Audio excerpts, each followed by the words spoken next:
Hi, everyone. Welcome back to my podcast, See the Invisible, Living with an Invisible or Rare Disease. My name's Rhonda Franny Jefferson, and I want to thank you for taking some time out of your busy day to take a listen.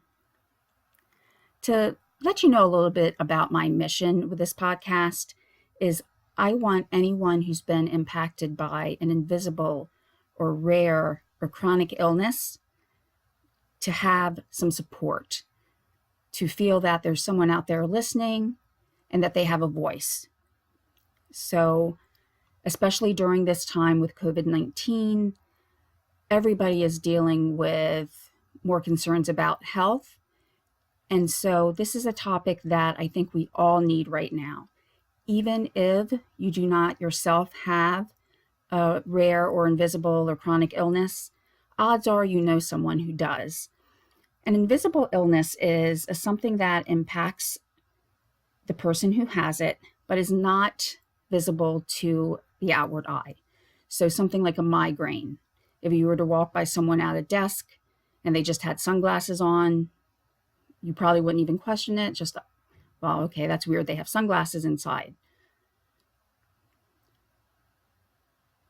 You would be able to pass the person and not necessarily think that anything was wrong. So what I have is something called adult onset Still's disease. It is considered in many ways an adult version of idiopathic juvenile rheumatoid arthritis, but it's more rare because the onset is when you're an adult. Now, personally, I do believe I had at least one flare-up when I was younger because I had quote unquote mono when I was around the 4th grade, but my mono test came back negative. But after the doctor ran so many different tests, that was what he came up with. I remember him telling my mother that even though the test was negative, it was the only thing it could be.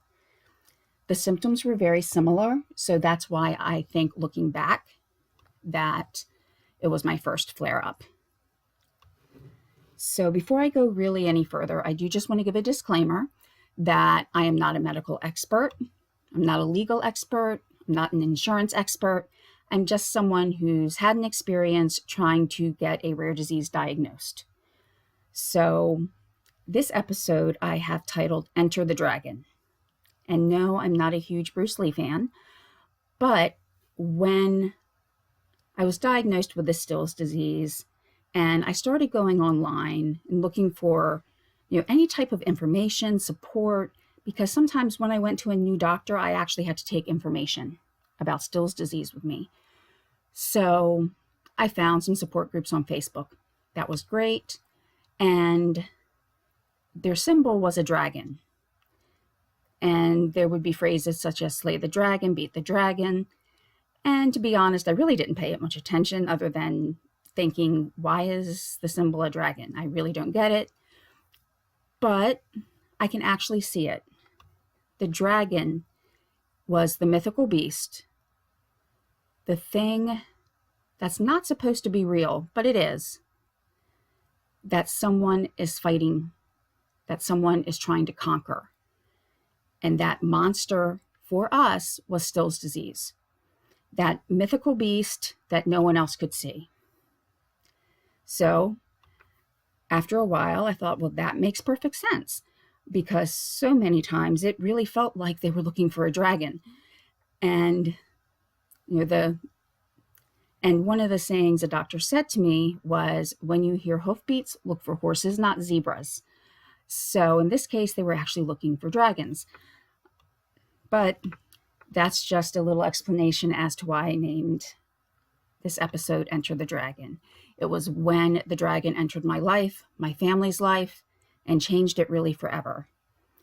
Now, I want to focus on some positive things. I don't want to go through the whole diagnosis journey right now.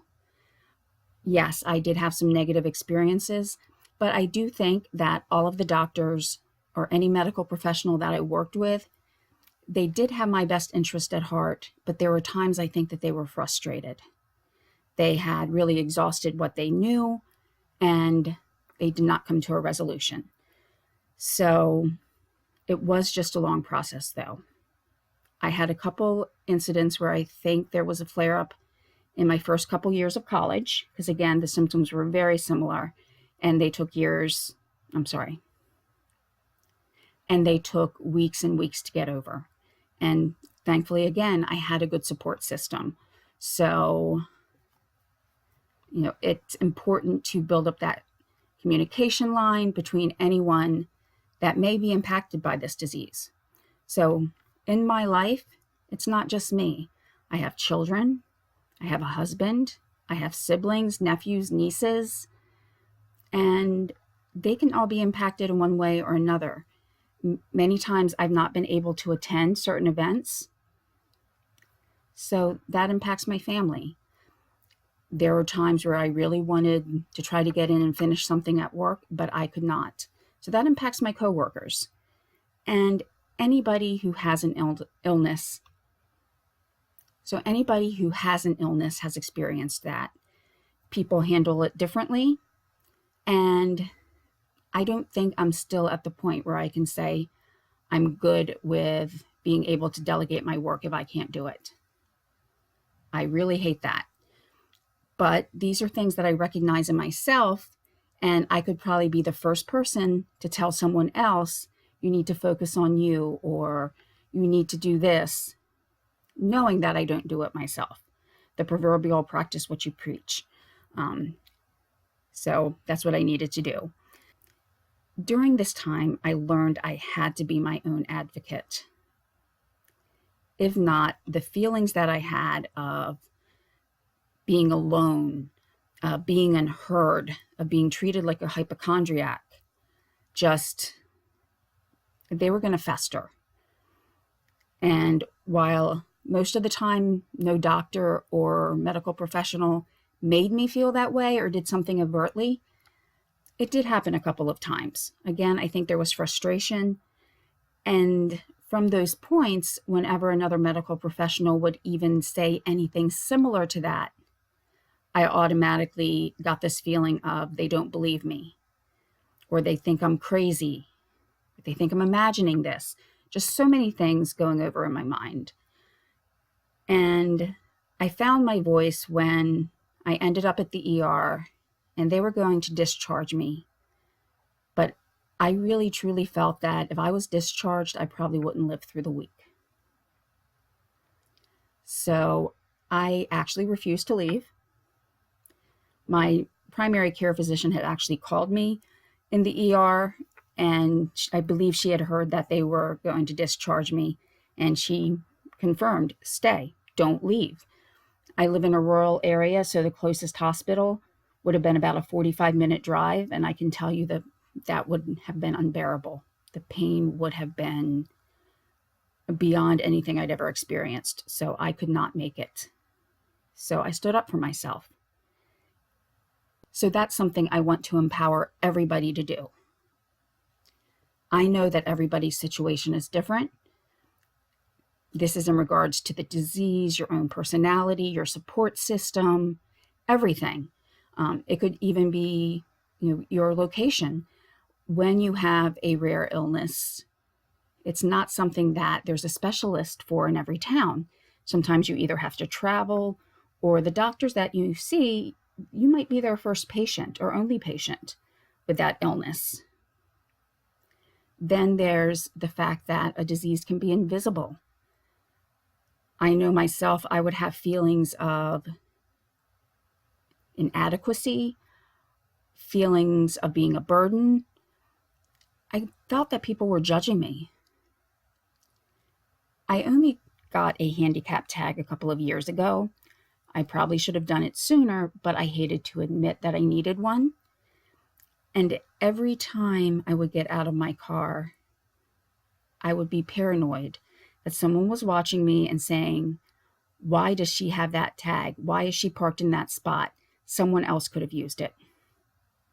I'm sure there were some people who thought that. No one ever said it, but it was always there in my mind until I got to a point where it was like, I can't walk any further.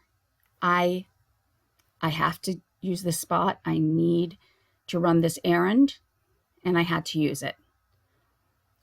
But still, years later, these feelings keep popping up, and it's something that I think I'll always have to a degree, but I know it's manageable. During this time of COVID, I have had incredible support. Thankfully, right now we have more resources at our fingertips than we've ever had. We have the internet to look up information, which still try to verify through at least one other source before you believe something 100%. But still, we can get a lot more information now than we ever could before. We have support groups that we can join or create through any social media platform. So we have that ability to learn from each other's experiences and to bring each other up instead of just always feeling down. What I've also experienced during this time was also a lack of understanding by some people.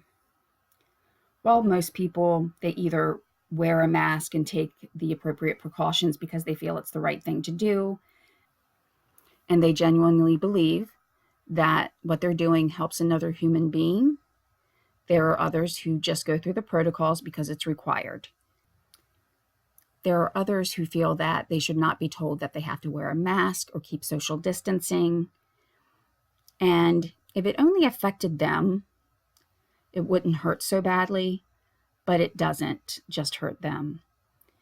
It's an understanding that not just with COVID, but with many other communicable diseases, while it can impact one segment of the population more, such as the elderly, those with certain existing conditions, COVID itself is also impacting younger people.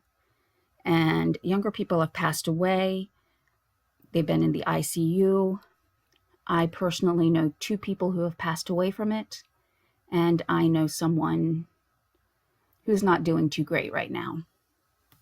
She's in the health profession.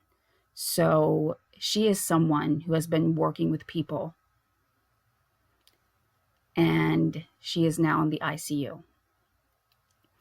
So I can't tell you you have to wear a mask. I don't even want to judge why some people may not want to wear a mask. But I know there are some out there.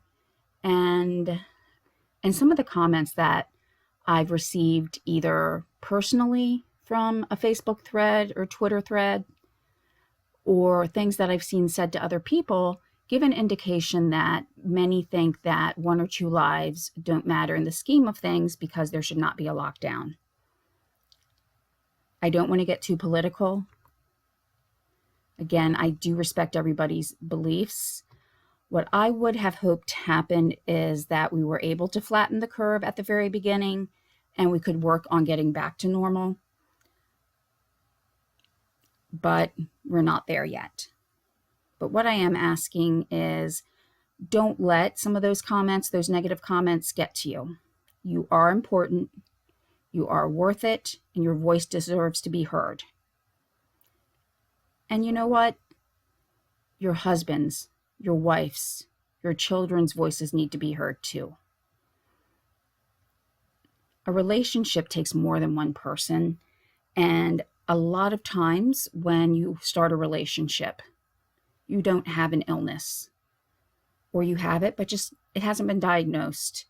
So having a good communication system, feeling that you can be open with your partner, your family, your medical professionals that you go see, it is vital. I cannot emphasize the point enough that it is vital that you learn the best way to communicate with them, that they learn how to communicate with you, and just make sure that you are always heard. If you don't understand something, ask questions. If you think that the person you're speaking with doesn't understand what you're saying, ask if they're sure that they understand, or ask if they need anything from you. Whatever that individual's style is, you have to find a way to communicate with those that are supporting you.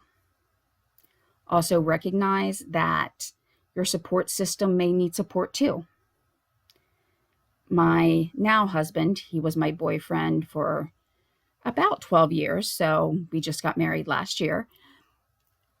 But one of the reasons we did get married was I had had a prolonged flare-up the previous year. It kind of put things in perspective. But I always said to my husband, his name is Richard, that he did not sign up for this. And even though we weren't married at the time, he would just always say, for better or worse, sickness and in health. And he's been here. Now, there are times he doesn't really understand what I'm going through, but I know that he's trying. And I try not to snap at him. But hey, we've been together for over a decade. That's bound to happen. But I have to recognize too, when, I've had a stressful day or a hard day, not to get upset with him. So it's really a back and forth reciprocal relationship. And everybody should have at least one of those when dealing with a chronic illness. I'm going to try to keep each podcast about 20 minutes. So maybe it's a voice in the middle of the day to say, hey, I hear you. I know what you're going through. You're not in this alone. But yeah, to know that someone's there and you always have your voice. Make sure it's heard and stay strong.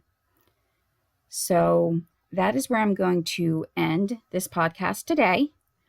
If you want to email me, my email address is seetheinvisible2020@gmail.com. That's seetheinvisible2020@gmail.com. I am still working on getting any social media up for the accounts, so that may be in a few days or more, but I just really hope that at least one person gets something out of this podcast. And I just want everyone out there to be safe. Make sure you're following the protocols and don't let anything get you down. If you do feel that you need to talk, reach out to someone. Thank you for taking the time to listen, and I hope to see you next time. Bye.